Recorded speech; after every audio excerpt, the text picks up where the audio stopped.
These men murdered my father. It was on video.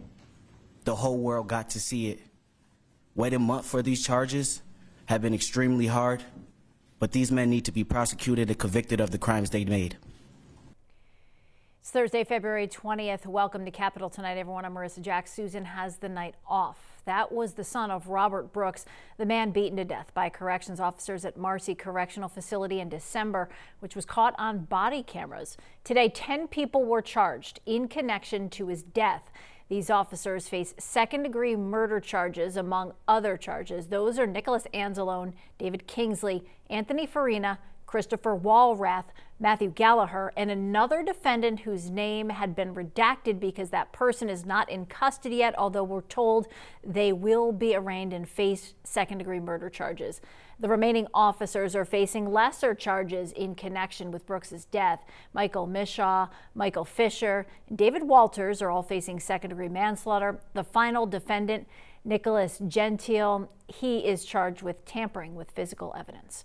Onondaga County District Attorney Bill Fitzpatrick, who was appointed to serve as special prosecutor of the case, called the acts of those corrections officers and the body cam footage disturbing. My job, I'm focused. I intend to convict these defendants. That's my focus. Everything I've heard from the governor is that she's very acutely aware that there's a systemic problem. It needs to be addressed. Now, speaking of the governor, she addressed the charges during a news conference today and praised DA Fitzpatrick for the investigation. It was lengthy. I know there was a lot of impatience, especially from me, to make sure that justice was served for the family of Mr. Brooks. But today will hopefully be a chapter restoring the faith of people, that when people cross the line, when people engage in such horrific acts, that there are severe consequences. Meanwhile, the legislature has been working on a series of prison reforms they plan to pass this session in the wake of Robert Brooks' death. Our Kate Lisa has more from lawmakers reacting to these charges today and joins us now from the Capitol. Kate, what can you tell us? I know you've been speaking with lawmakers all about this. Yeah, Marissa, well, lawmakers say that today's charges is the next step in securing justice for Brooks and for his family. And members of the state's Black, Puerto Rican, and Hispanic and Asian Legislative Caucus have been working to draft a package of bills that would change the culture in state prisons, and that is expected to be released in the coming weeks. But Democratic lawmakers have already been pushing for some of those reforms since session resumed last month. They want to create the Office of the Correctional Ombudsperson and expand the authority of the State Commission of Correction to increase prison oversight, and a bill to make it easier to discipline or fire officers who've been accused of misconduct or abuse. The caucus also wants more training for staff and greater protections for employees who speak up about abuse or misconduct. And bills are expected to be introduced to improve low staffing levels in state facilities and to reduce long prison sentences. Governor Hochul also included $400 million in her budget proposal to expand body-worn cameras for all corrections staff and additional fixed surveillance cameras in parts of facilities that have blind spots. But before the indictments were unsealed this afternoon, several demonstrators rallied at Governor Hochul's office in New York City and at the Capitol here in Albany. And one formerly incarcerated man in Albany today used to be held at Marcy Correctional Facility, and that's where disabled New Yorkers in prison are often housed. He says that he knew several of the officers who were charged in Brooks' case today, and he saw several of them tip or kick over wheelchairs and beat people in them. We don't glorify why we came to jail and why we in jail. What we try to do is get better. They say prison is about rehabilitation, but if you don't have no know-how or don't know nobody where you can rehabilitate yourself, there's no such thing as rehabilitation. And in response to today's indictments, Assembly Speaker Carl Hastie said in part, quote, "The beating and torture that led to Mr. Brooks' death at Marcy Correctional Facility is disturbing and unconscionable. Each and every individual involved and those who stood by and allowed it to happen must be held accountable. That includes the system in place that allowed this tragedy to occur, and we must conduct a full and comprehensive review of New York State's correctional facilities." And lawmakers have said that some of these reforms could be addressed in upcoming budget talks. And these conversations come as several correction officers continue to strike at prisons across the state. And Senate Crime Victims, Crime and Correction Committee Chair Julia Salazar said in a statement today that officers that are participating in those strikes are putting themselves and incarcerated people at risk, and also that they're doing it to distract from today's unsealing of those indictments in Brooks' case. Marissa. All right, we'll have more on those strikes coming up, Kate, but I want to ask you, more than 60 lawmakers have called on the governor to close Marcy Correctional Facility in the wake of Brooks' death. Do you think that's going to happen? So the governor can always decide to close a prison if the governor wants to. They have to give a year's notice that that's going to happen. But it does not sound like that there is any appetite for the governor to close Marcy Correctional. She did not include closing any more prisons in her budget proposal. She did include that she was able to close up to 5 prisons in last year's budget and only closed 2 of them. So it doesn't look like there's any more plans to close any more facilities in the near future. Yeah, and we do know one move, the superintendent there was removed shortly after Brooks' death. Kate, Lisa, thanks so much for that report.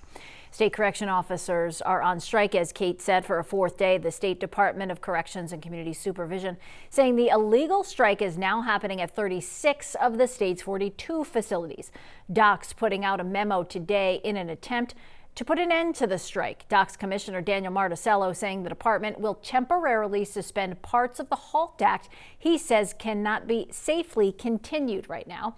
He's rescinding his memo asking prisons to operate facilities at 70% staffing rates. Emergency overtime at 2.5 times regular rate is being offered for officers currently working.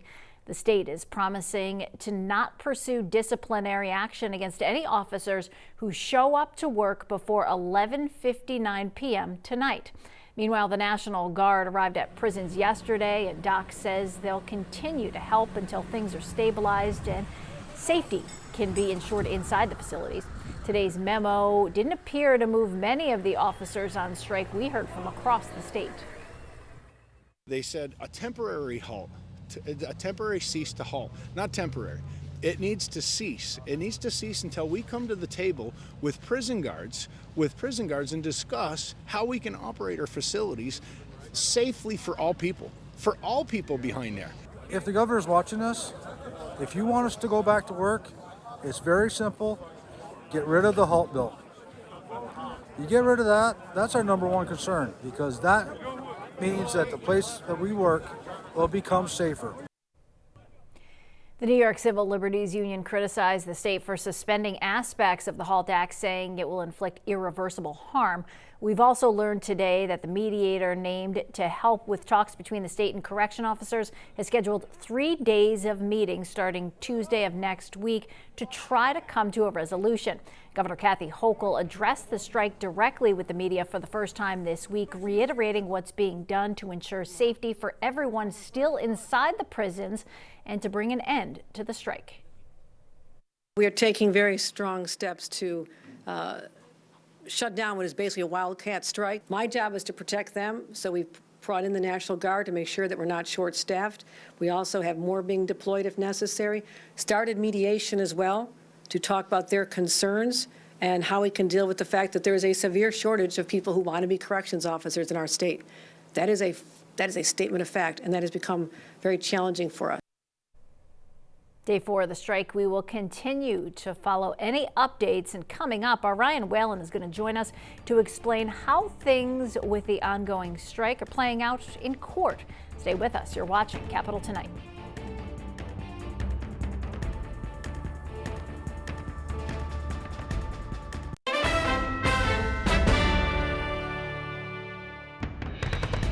Welcome back to Capitol Tonight. While state correction officers continue their strike, a state Supreme Court judge issued an order yesterday beginning the process of enforcing the Taylor Law, which prohibits public employees in New York State from engaging in a strike.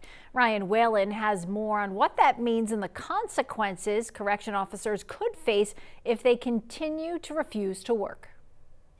For roughly 6 decades, New York public employees unions have collectively bargained with the state under the Taylor Law, which among other things created the Public Employment Relations Board to settle disputes and prohibited those employees from striking. Attorney John Elmore says the law is meant to ensure vital jobs and services are always in place. When it comes to school teachers, transit authority workers, police officers, those are essential public employees that are needed for all of the constituents in the state of New York, all the residents of the state of New York. And when you take those jobs, you have a higher responsibility than when you work in the private sector. This week, corrections officers throughout the state began violating the law. Wednesday, a judge in Buffalo issued a temporary restraining order. Political analyst Jack O'Donnell says it begins the process by which the state could impose penalties. It starts sanctions, it starts some requirements for them to get back to work, which in theory raises your bargaining position as you're negotiating. In the most extreme case, the state could begin arresting officers for violating a court order. O'Donnell doesn't think that's likely or politically expedient for the governor. I would be surprised if individual officers are arrested. That's a difficult step to take and really kind of escalates this. I also think it's difficult with the number of corrections officers who are participating in this. However, Elmore says New York has other options. Although the New York State Correctional Officers and Police Benevolent Association hasn't authorized the strike, the attorney says that doesn't necessarily absolve it. The union representing the correction officers has to affirmatively take steps to prevent the strike. And if they don't, then the union can be responsible as well. Elmore points to a 2005 New York City transit strike when the state began fining the union $1 million every day. There's also automatically in the statute something that says that if those union members don't return to work, for every day that they're on strike, they can lose 2 days' pay. All right, Ryan is joining us now from Buffalo. So, Ryan, do Elmore and O'Donnell think the governor will actually start penalizing employees or the union for violating the Taylor law? And Marissa, O'Donnell said the governor is in a really difficult position trying to be a centrist with public safety here, that there are a lot of people in the communities around these prisons, as well as Republican lawmakers that are supporting the correction officers strike and believe that they are doing the right thing. However, a lot of downstate Democrats believe in the HALT Act, one of the major points of contention here. And he says if the governor were to, for instance, try to unilaterally suspend that she would face pushback from those lawmakers. Now, Elmore points out there's also a public safety and health of the inmates and the people in the surrounding communities that comes into play here. And if things begin to escalate, it could force the governor's hand. Marissa? Yeah, we're going to keep an eye on it and see how much longer these strikes will last. Ryan Whalen, thanks for that report. Hudson Valley Congressman Mike Lawler is facing backlash after questioning the citizenship status of a county legislator at a public meeting. The potential Republican candidate for governor says he has nothing to apologize for. Our Kevin Fry brings us the latest. It happened at a public meeting during a conversation about immigration enforcement under the Trump administration.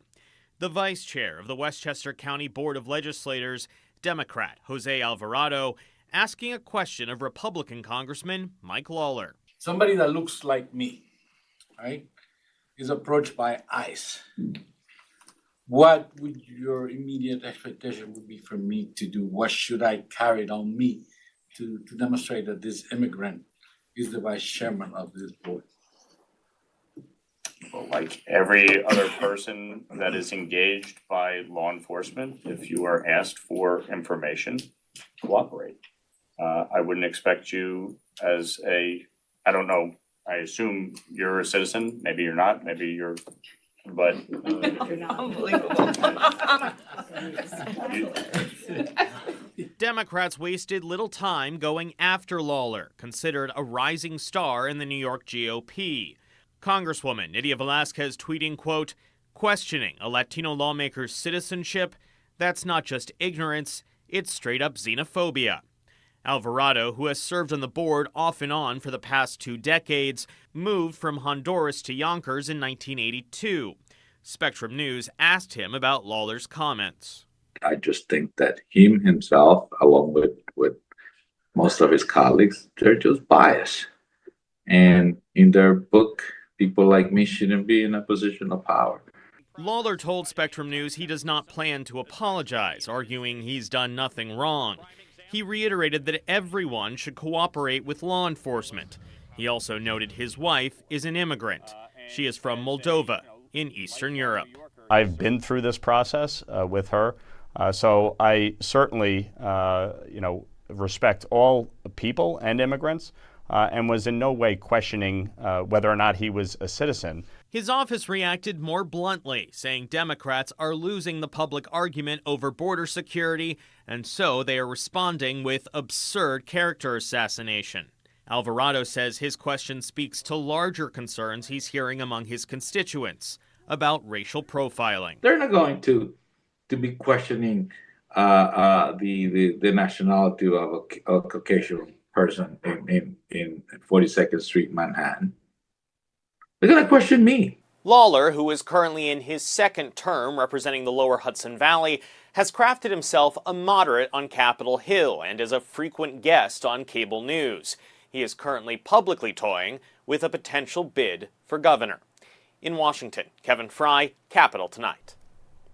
All right, Kevin, thanks very much for that. Still to come here on Capitol Tonight, we're talking with Planned Parenthood about New York resisting extradition for a doctor who prescribed abortion medication for a Louisiana woman. Well, more on that after the break.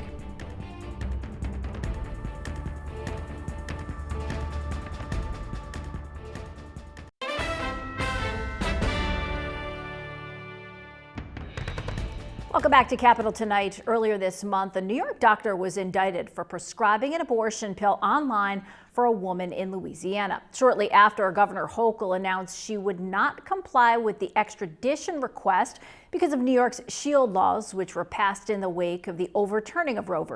Wade. For more on the state of reproductive rights here in our state, we're joined by Chappelle Golston, President and CEO of Planned Parenthood Empire State Acts. Robin, welcome back to Capitol Tonight. We appreciate the time here this evening. Thank you. Appreciate it. So, Robin, let's get right into it. As I mentioned, New York has SHIELD laws to protect doctors who provide abortion care to people. But does this criminal case from Louisiana potentially set a precedent? Because this is a doctor who was also named in another case that was a civil case, this one criminal, so a little bit different. Does that set a precedent, do you think? I mean, I think all of this sets a precedent at this point, but we did enact SHIELD laws that are supposed to protect, these situations and protect providers to provide care that is needed. So we're actually even working on kind of even closing additional loopholes on the SHIELD laws that we put in place a few years ago. So this is going to be a real test, and I think no one kind of knows what's going to come out of it. New York passed a litany of bills following the overturning of Roe and has had the Reproductive Health Act on the book for years now. Would you like to see more done on the state level, or do you feel like New York State is in a pretty good spot? I think from a policy standpoint, there's definitely things we need to do around health data protection. We know that the federal administration is obviously going into a lot of data and looking at people's records, and we do know that it can be criminalized based on, if they think things are unlawful around abortion care and transgender affirming care, that they could kind of use that against people. So we're really trying to make sure that our laws are the strongest around protecting people's ability to get care and they're not criminalized for it. I think from just a standpoint of access, I think we are in a good place with the Reproductive Health Act. But, obviously paying attention to all of the challenges that are coming down from the federal administration that we know we're going to have to address. But I think at this point, we're really focusing on supporting providers and making sure that they have the reimbursement rates and the funds that they need to provide care, and especially in this challenging time. So, Robin, President Trump did better here in New York than any Republican candidate since George H.W. Bush. With those types of numbers, are you concerned that more anti-abortion candidates may start to come out here in New York State and may end up winning some of those races? I think there's a lot of support for reproductive health care across the board nationally and in New York State. That has not changed. We saw the passage of Prop 1, which was definitely under attack across the board around abortion and transgender care. So, I think there's a lot of support for our issues. We don't really see a growth in terms of seeing electeds come in that are going to be anti, because that's not reflective of where people are in this state. But at the same time, we have to always be aware of that. And also we have to be aware that there could be, Republican challengers in the future around the governorship and other key positions. Abortion access is definitely still, Robin, a hot topic, but over the last couple of election cycles, especially here in the state, we saw that maybe it wasn't the top issue that was driving people to the polls. Do you still think it is a big enough issue to get people out, even if it's not maybe top of mind for them? I think in the last election cycle, we saw broad support for reproductive rights and healthcare access. You know, and there was propositions all over the country that were very successful, and actually more successful than some of the Democrats running, unfortunately, for office across the country. So there is broad support. I think as also this administration is going to challenge people's ability to get care, as it already is being challenged, is only going to grow in support of protecting these rights. You know, it's definitely something. I mean, there's a lot of challenges out there across the board, and obviously right now there's a lot of things that are under attack. And so we have to be, you know, mindful that, you know, people are holistic people that have challenges. Affordability issues are key, and crime is definitely key and a concern to folks. But at the end of the day, we have broad support for abortion rights and access. Obviously, Robin, when you talk about reproductive rights, abortion is the thing that most people are talking about. But you have people on the other side of the aisle also saying, well, there are people who want to have these babies in New York State or wherever the case may be, and they're having difficulty because when you look at mortality rates in particular here in New York State among Black and brown women, they're awful, to say the least. So there are people who are saying, okay, maybe the reproductive rights seem to be fairly steady here in New York State. Maybe the focus should be more also on healthcare and rights overall and reproductive health overall. Do you agree with that? We look at sexual and reproductive health care across the board in terms of including maternal health is a huge issue. The disproportionate number of women of color, especially that are impacted by bad outcomes with pregnancy, is a huge issue that we've been very vocal about and continues to be part of this whole challenge. I mean, I think it's about giving people options. I think it's about providing people with good care, and it's across the board. I mean, we do a lot of things. Abortion is always the focus, but we do STI testing, we do cancer screenings. I mean, there's a lot that is tied into that is really critical care that people need access to. Robin Chappelle Golston of Planned Parenthood Empire State Acts, thank you so much for the time. We appreciate you, as always, joining us here on Capitol Tonight. Thank you so much.